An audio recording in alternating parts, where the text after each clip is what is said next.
नमस्कार, मैं हूं आतुल सिंह और आप सभी का स्वागत है हमारे चैनल पर। आप सभी ने देखा कि सीए के नाम पर जिस तरीके की हिंसा की गई, अब किसान आंदोलन के नाम पर भी वही षड्यंत्र रचा जा रहा है। इससे पहले प्रधानमंत्री नरेंद्र मोदी, गृह मंत्री अमित शाह के विरोध में नारे लगे, लेकिन किसान आंदोलन से कुछ ऐसी तस्वीरें निकलकर सामने आई हैं जिससे ये साफ हो गया कि वहां पर बैठे लोगों की मानसिकता क्या है और जो लोग वहां पर भ्रमित हैं, जिनको भ्रम में है, उनके दिमाग में कैसी चीजें भरी जा रही हैं। आप एक वीडियो जो सोशल मीडिया पर वायरल हो रही है उसके बारे में हम आपको बताएंगे।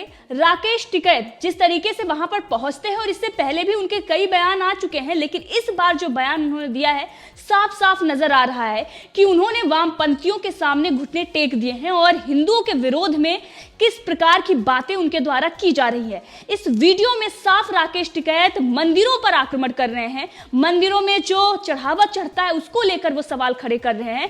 ठीक अभी कुछ दिन पहले हमने देखा कि कांग्रेस के कई नेताओं ने इसको लेकर सवाल खड़ा किया था। इसको लेकर जो जिहादी मानसिकता के लोग हैं वो भी सवाल खड़े करते हैं, जबकि सबसे ज्यादा धन जो दान होता है वो मंदिरों द्वारा ही होता है। हमने देखा कि सरकार भी उस पर अपना आधिपत्य जताती है और किस तरीके से हिंदुओं को एक बदनाम करने के लिए और उनको लूटने के लिए कई सालों से षड्यंत्र रचा जा रहा था। लेकिन अब कांग्रेस के नेता और किसान संगठन के जो नेता हैं राकेश टिकैत, उनमें कोई भी अंतर नहीं रह गया है। राकेश टिकैत ने जिस प्रकार से बयान दिया है इसको लेकर उनके पिता से भी उनकी तुलना करके और लोगों का यह कहना है कि इनको शर्म आनी चाहिए। अब इस पर जो लोगों की प्रतिक्रियाएं आ रही हैं उस पर भी बात करेंगे, लेकिन सबसे पहले हम बात करते हैं राकेश टिकैत की उस वीडियो की जिसमें उन्होंने हिंदुओं के खिलाफ भाषण दिए हैं। उसके बाद कई लोगों ने तहरीर भी दी है, राकेश टिकैत को गिरफ्तार करो, सोशल मीडिया पर ट्रेंड भी हो रहा है, क्योंकि एक प्रकार से इन्होंने लोगों को भड़काने का काम किया है, आपस में लोगों को भिड़ाने के लिए।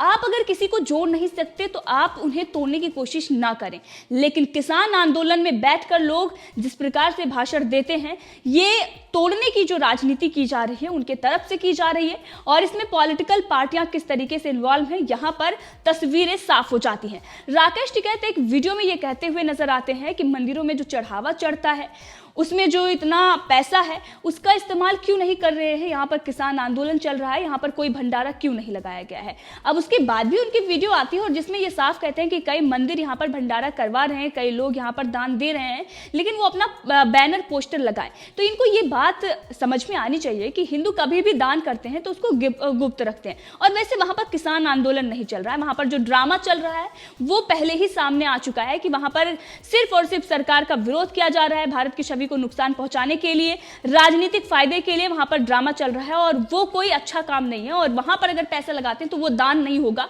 वो अपमान होगा और अपने देश का अपमान होगा। ये बात राकेश टिकैत को समझनी चाहिए, लेकिन वो वहां पर खड़े होकर हिंदुओं के बारे में, मंदिरों के बारे में, ब्राह्मणों के बारे में जिस प्रकार से चीजें उनके द्वारा कही जाती हैं, उनको दरिद्र तक बताया जाता है और ये कहा जाता है कि भर भर के दान किया जाता है, लोग हरिद्वार जाते हैं, मथुरा जाते हैं। ये सबकी अपनी पर्सनल चॉइस है, कोई कहीं भी जा सकता है। अगर आप इस प्रकार से सवाल खड़े करते हैं इसका मतलब है कि आप लोगों को भिड़ा रहे हैं, आप चाहते हैं, जानबूझकर आप हिंसा को अंजाम देना चाहते हैं। ठीक उसी प्रकार से जिस प्रकार से सीए के दौरान इन्होंने हिंसा की थी और अब एक षड्यंत्र रचा जा रहा है। अब इनको ये लग रहा है कि इनका आंदोलन जो है वो कमजोर पड़ रहा है।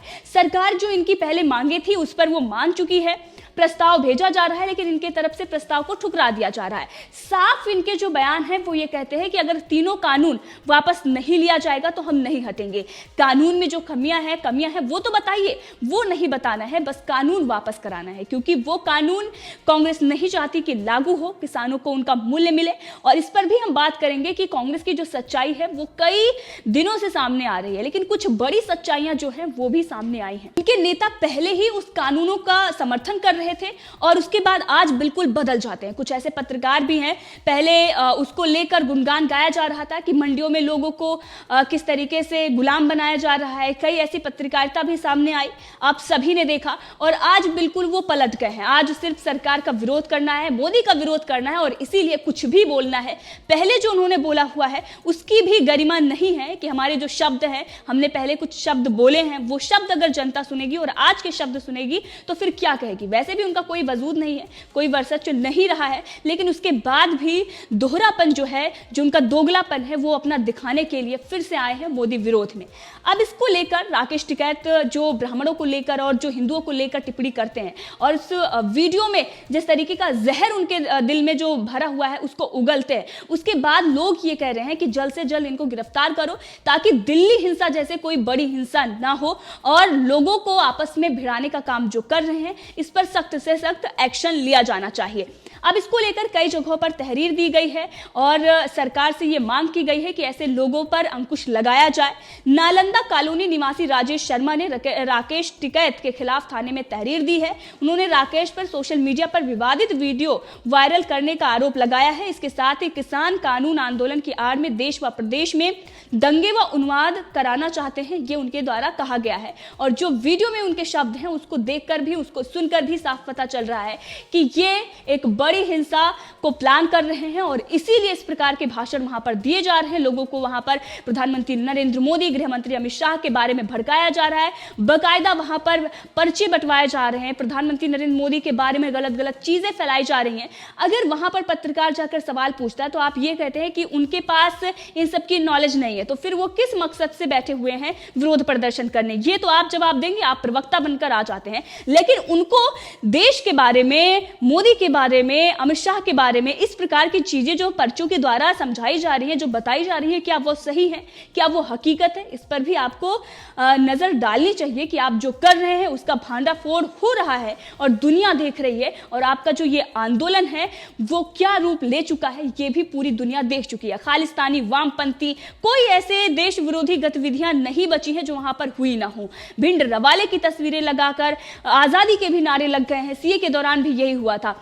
तो शाहीन बाग पार्ट 2 बनाकर बैठे हुए हैं और वहां पर नेताओं को बकायदा भेजा जा रहा है, जिस तरीके से शाहीन बाग में भेजा जा रहा था लोगों को सरकार के विरोध में खड़ा करने के लिए, ताकि वो यहां से हटे ना, ताकि यहां पर डटे रहें। और वही सारी चीजें अब किसान आंदोलन में भी की जा रही हैं। बॉर्डर पर लोग बैठे हुए हैं, ऐशो आराम की जिंदगी जी रहे हैं, उसको लेकर भी लोग सवाल पूछ रहे हैं। जब किसान इतना गरीब है, गरीब किसान जो है वो इतने पैसे, इतना फंड उनके पास कहां से आ रहा है? इस तरीके से जो ऐशो आराम की जिंदगी वहां पर जी जा रही है वो किनके पैसे पर हो रहा है? 70 सालों से तो हमने यही खबरें सुनी है कि किसान ने आत्महत्या कर ली। जब सरकार कुछ अच्छा कदम उठा रही है, उनके हित में उठा रही है, जब उनको अपने जो उनका प्रोडक्ट है, जो उनका उत्पाद है, उसका जब मूल्य उनको मिलने वाला है, तो इसमें बिचौलिए आकर बैठ जाते हैं और ये कहते हैं कि ऐसा नहीं होना चाहिए। छोटे छोटे बच्चों का सहारा लिया जा रहा है, महिलाओं का सहारा लिया जा रहा है और ऐसे राकेश टिकैत जैसे लोग जो पहले किसान का रूप लेते हैं और उसके बाद सच्चाई इनकी सामने आ जाती है और सोशल मीडिया पर किस तरीके से इनकी वीडियो वायरल होती है और लोग ये मांग करते हैं इन पर जल्द से जल्द कार्रवाई करनी चाहिए। कपिल मिश्रा ने इस वीडियो को शेयर करते हुए कैप्शन में लिखा है कि केवल कोई पतित चरित्र व व्यवहार से भ्रष्ट, निकृष्ट, रीढ़हीन, एहसान फरामोश, जिसकी आत्मा की नीलामी हो चुकी हो, जो धर्मद्रोहियों की गुलामी कर रहा हो, वही मंदिरों के पुजारियों का यूं अपमान करेगा। महेंद्र सिंह टिकैत के बेटे अपने पिता के संस्कार भी भुला चुके हैं, नमक का स्वाद भी। अब इस पर अशोक पंडित ने भी ट्वीट किया है और उन्होंने ये लिखा है कि इन दलालों को अपनी दुकान बंद होती हुई नजर आ रही है। इस डर से ये किसी भी हद तक गिर सकते हैं, लेकिन इनको ये पता नहीं है कि देश बदल चुका है। इस देश पर एक ईमानदार हिंदुस्तानी राज कर रहा है जो खुद भी नहीं खाता और किसी और को भी खाने नहीं देता है। किसान स्टैंड विद मोदी। हमने देखा कई संगठन प्रधानमंत्री नरेंद्र मोदी को सपोर्ट कर रहे हैं और उनके समर्थन में खड़े हुए हैं, रैलियां भी की जा रही हैं। यहीं से समझ में आ जाना चाहिए कि किसान क्या चाहता है और बिचौलिया क्या चाहते हैं। और इसके साथ ही पंजाब में जो लोग कई सालों से मुनाफा कमा रहे थे, जिन लोगों को कई सालों से इस बात का फायदा मिल रहा था कि किसान जो है वो मजदूर बनके वो अपने खेत में काम कर रहा है, लेकिन उसका जो फायदा है वो बिचौलियों को मिल रहा था, आढ़तियों को मिल रहा था। उन लोगों के जब अब उन लोगों को ये लग रहा है कि उनकी दुकानें बंद हो रही हैं, तभी वो बौखलाकर और जाकर बॉर्डर पर बैठे हुए हैं। ऐसे लोग जो अपने आप को किसान नेता कहते हैं लेकिन कभी भी किसानों के हित में नहीं खड़े हुए, वो धर्म को टारगेट करते हैं और वहां पर लोगों को भिड़ाने का काम करते हैं। मतलब ये साफ है कि किसान आंदोलन का नाम दिया गया है। अब यहां पर लोगों को भड़काना है, उसके बाद एक हिंसा को अंजाम देना है और उसके बाद सारा आरोप बीजेपी पर और प्रधानमंत्री नरेंद्र मोदी, गृह मंत्री अमित शाह पर डाल देना। उसके बाद सोनिया गांधी आएंगे और प्रेस कॉन्फ्रेंस करेंगी, उसके बाद इस्तीफा मांगा जाएगा, जिस तरीके से दिल्ली हिंसा में हुआ। लेकिन इनके जो ये कारनामे हैं ये पूरे नहीं होने वाले, क्योंकि अब जनता भी इनके विरोध में खड़ी हो गई है। इनको गिरफ्तार करने की मांग की जा रही है, क्योंकि इस तरीके की जो बयानबाजी अगर लगातार ऐसे देते हैं तो ये देश विरोध में जाएगा, लोगों को आपस में लड़ाने का काम कर रहे हैं। लेकिन इसके साथ जो वहां पर नेता इस प्रकार की पॉलिटिक्स कर रहे हैं, जो लोगों को भिड़ा रहे हैं, जो आपस में लोगों को बांटने का काम कर रहे हैं, उन पर जल्द से जल्द एक्शन होना चाहिए। और कई सारे इसको लेकर शिकायत दर्ज कराई गई है। अब यह देखना होगा कि राकेश टिकैत को गिरफ्तार किया जाता है या फिर इसी प्रकार के भाषण उनके लगातार सामने आते रहेंगे। वैसे इन्होंने इस बात को लेकर माफी मांगी है, लेकिन उसमें जो उनके शब्द हैं वो साफ दिखाई दे रहे हैं कि एक बार पहले भड़का दो और उसके बाद जब आपको ये लगे कि अब दांव उल्टा पड़ गया है तो जाकर माफी मांग लो। कांग्रेस की भी यही नीति रही है और यही नीति राकेश टिकैत ने भी अपनाया है। तो कहीं ना कहीं कांग्रेस से इनके अच्छे संबंध रहे हैं और इसीलिए इस प्रकार से आंदोलन में भाषण दिए जा रहे हैं। इस पूरे मामले में आपका क्या कहना है, कमेंट करके जरूर बताएं। इसी के साथ अगर आपने अभी तक चैनल को सब्सक्राइब नहीं किया है तो कर लें, ताकि हर अपडेट आप तक पहुंचती रहे। धन्यवाद।